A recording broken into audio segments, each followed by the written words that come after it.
we are going back to 1975.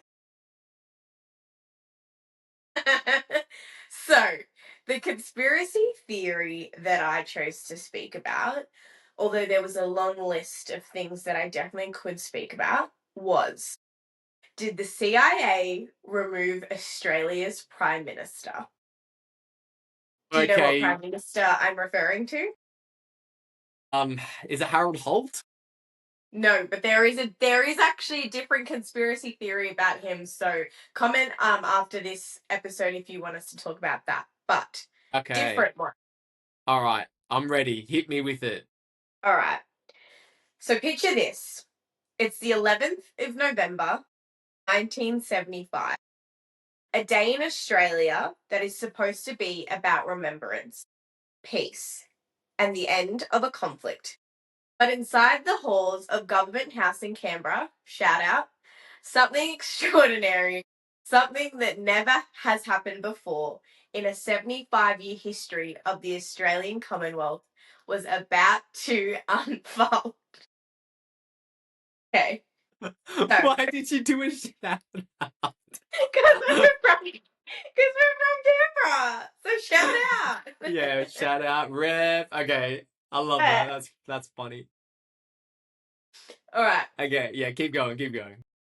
So, this is a story about a man who was voted into power by the Australian people, who won not one, but two elections and was about to be removed from office.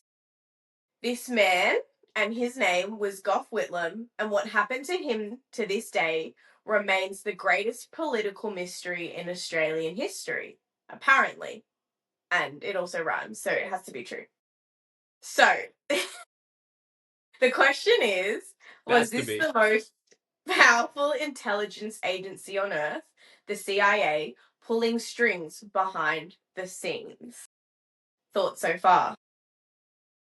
Oh, considering I haven't heard of this one, I'm really intrigued, and I love that it's in our backyard here in Australia. So, Yeah, my yeah, thoughts are the CIA has done some crazy shit. So, I would yeah. not be surprised if there's any truth to this story. I'm really Mm. eager to hear more. So, let's go. Hit me with this. So I want to start with what he did, just so you can get a sense of who this man was as a prime minister, especially for those who don't know him. So Gough Whitlam won the 1972 election, and essentially he introduced free university education, which is crazy. You could never hear of that these days. He abolished the White Australia policy, which is incredible. So, someone who really started this movement that defined the country for 70 years. He established legal aid, so that's making legal representation accessible to ordinary Australians who, in fact, couldn't afford a lawyer. And then created welfare benefits for single mothers, which is a really, really great scheme. This was for the first time.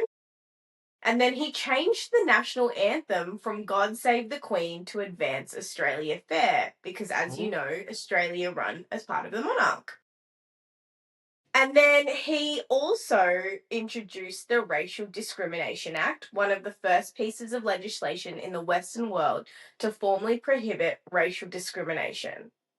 And then one of the last things is that he laid the groundwork for Medicare. So, round of applause for him. Sounds like a great guy. Sounds Yeah, like he did a yeah. lot. So, in the 70s, he was very progressive. Yeah. And it's funny, I did a couple like sense checks on people in my life.